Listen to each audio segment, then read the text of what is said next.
African unity, for Africa to come together. And the unfortunate circumstances around this is we try and unite the whole Africa. Nonetheless, it's even impossible when countries themselves are not united, when countries themselves are divided along ethnical groups, countries such as DRC, Sudan, Kenya has its own moments. When the conflicts that you find in Africa, for the most part, comes from those ethnical divisions that the enemy uses our the division amongst us. I know many people would say, uh, no, the conflicts are funded and supported by countries from outside, especially from those from the West. But you should remember, there ought to be something in within us. They come in and study and realize that that group, that Kikuyu group, heads the other ethnical group. So what we need to do is we need to go and fund and pay money to the group on the other side so that they can attack the other group. This destabilizes African politics a lot. After every election in many countries, there's always dispute, only because as we are divided along ethnical lines, we are also divided. Our politics is also divided along those lines. If a president is not from my tribe, it simply means I've lost. So that we have to dispute that election. We have to make sure it doesn't succeed, right?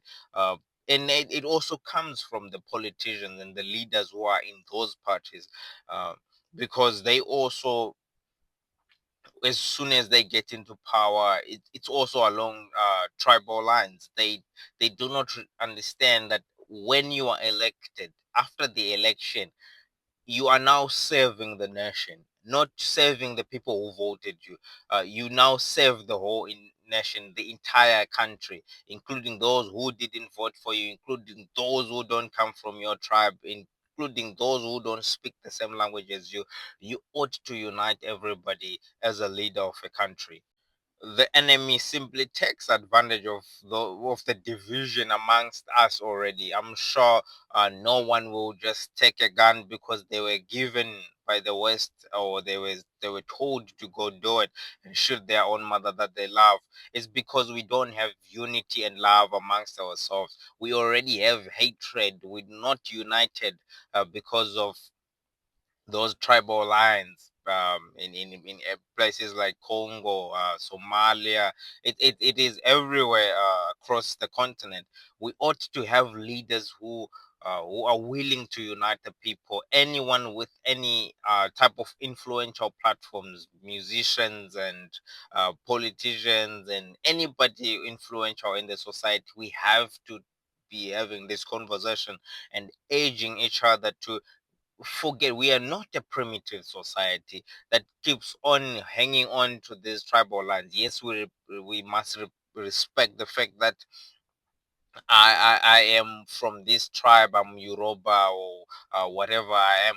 If you are in Nigeria, but at the end of the day, there's no need to be enmity. We are a country before we become all these small ethnical groups. It's just a language. It's just we know where you belong to, but as a country we are together. We must have leaders who unite. It's doable, it's possible. I remember Paul Kagame did it. Obviously his country was divided amongst uh, along the lines of very few ethnical groups. It doesn't compare to Uganda, it doesn't compare to the DRC, because in DRC there's more than hundreds of ethnical groups, and the same as in Uganda. But as long as the will is there, in the political will to do it, it's doable. The same way that Paul Kagame did it in Rwanda is the same way that anybody else, every other leader in the African continent can do it. Bring your people together. Forget about your difference. When w- don't leave other groups outside feeling neglected, because it is obvious, as soon as a certain individual from a certain group of people becomes a leader, only those people will benefit.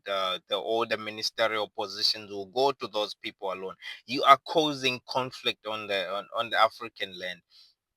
We we can blame the West all we want. We can blame whoever we want for funding the terrorist groups. But at the end of the day, it also starts with us, because we are the ones who are divided. If we were united, the enemy wouldn't have a chance to come in and influence us and try and buy us to go kill each other, as if we are not, we are inhumane, as if we are animals. We don't think for ourselves. We don't have feelings. We don't respect other people. It's because we are not united as a continent. We are not united as a people. We value so much that I am from this group of people. I speak this language. Whenever Africans meet, when they greet each other, if anybody speaks up that this person does not belong to my ethnical group or is not from my country, we ought to ask the very first question we ask: where are you from? It's pointless. We are a people. As long as you see a black person, you must know he is African. That's all you need to know. All the details will come later on. We are together as a people. We need to stand together. Our leaders must stop dividing us, must stop working for the enemy, must work hard to bring everybody to the table. Don't let other groups feel neglected. We are same people. You are there to serve the people and to unite. That's called leadership, is to unite everybody, even those who are from the opposition parties or who are against you, who shows no love to you. You have to love them, respect them, and bring everybody together to the table. That's the agenda. That's your mandate as a leader, to unite a nation, to unite a people, so that we can speak about uniting the. You can speak about uniting Africa. We we can talk about silencing the guns in Africa, but the guns won't silence if you are not united. The guns are still dominant and everywhere in the continent, because we are not united, because we are not together. The solution to silencing the guns is uniting. Unite everybody, unite people in your country. Tell your neighbor that even if you are not from my ethnical group, but we are together. We ought to educate our people. We ought to have these conversations so that we can get over the idea that if we are not of the same ethnical group, we are enemies. We are the same people. We are the same Africa. We need to come together. We have big countries, Chinese and Russia. It's not so important what specific, whether you come from Dagestan in Russia, whether which part of Russia you come from. It is Russia as a country. They love the country Russia. We have to put Africa or our countries in front more than the differences between our languages and our ethnical groups and our history and where we come from. We ought to unite as a continent. We should put love, we should be patriotic to Africa and to our countries. Love Africa first before you go to your ethnical group, so that we can unite, so that we can come together, so this animosity between each other will go away. Then the enemy will not have a chance to come and fund us to kill each other. It is absurd to think about it, that we slaughter each other, like the cases of Boko Haram in Nigeria. We are all black people. We can blame the West all we want. Yes, they it is a problem that they keep on coming to Africa and supplying weapons.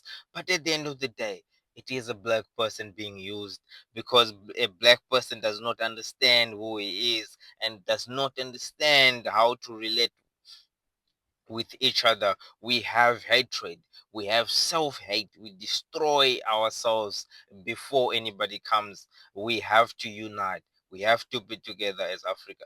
Peace. Please subscribe to this channel. We need to grow and spread this message. Thank you.